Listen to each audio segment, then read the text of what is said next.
Hi there, and welcome to another edition of the Energy Action Market Wrap, where we let you know what's been happening in the energy market in the past week. My name is Andy Young, and I'm the General Manager of Business Services here at Energy Action. Well, we continued to see prices increase over the past week, mainly brought about by the continued easing of social restrictions and the economic activity that's going with that. For calendar years 2021 and 2022, they are now in a clear uptrend, and calendar year 2022 is further being supported by the proposed closure of the Liddell Power Station in that year.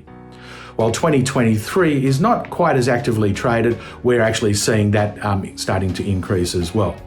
So hopefully by now you've secured your energy contract for the future. If you haven't, don't worry, it's not too late.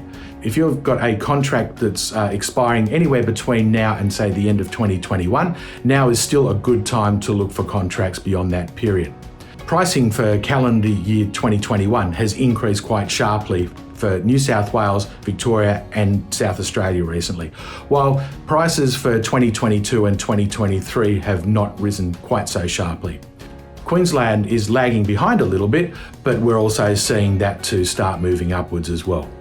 So while we don't expect the highs of 2019 to be back anytime soon, we do anticipate that we've probably seen the bottom now and prices will continue to rise as we see a return of economic activity. In the gas market, prices have been pretty flat, but as demand returns, we may actually see a small uptick there.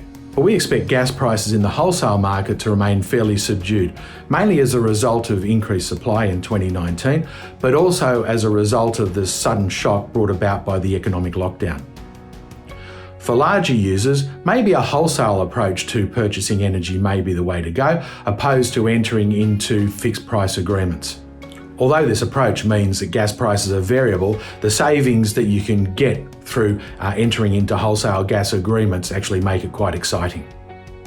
In the certificates market, LGC prices are trading at $33.80 a certificate, while Victorian Energy Efficiency certificates have been volatile and seen a sudden dip down to $31.80 a certificate. And this is on the back of increased supply in the spot market.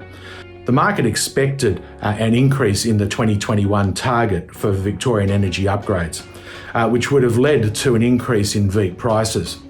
But the Victorian government recently announced that amid the COVID-19 crisis, it would keep the target at 6.5 million certificates, which is the same as the 2020 target.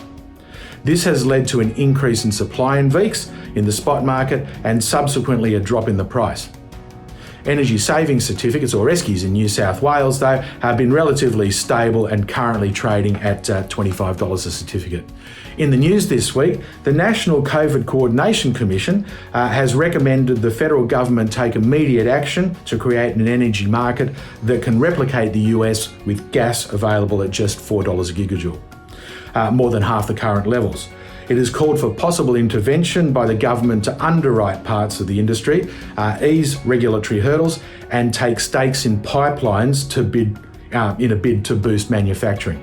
The construction of a $500 million waste to energy project is underway in Rockingham, which is set to establish Western Australia as the industry leader in this field. What you may not know is that Western Australia has the highest detritus generation per capita in Australia and the lowest recovery rate, which highlights the need for a better way to deal with Western Australia's waste. The new plant is set to process up to 300,000 tonnes of residual waste each year, significantly reducing the amount dumped in landfill. For every tonne processed, it will reduce the state's carbon dioxide emissions by 1 tonne, the equivalent of taking 64,000 cars off the road in a year. Well, that's it for us this week. Have a great week, stay safe, and cheers for now.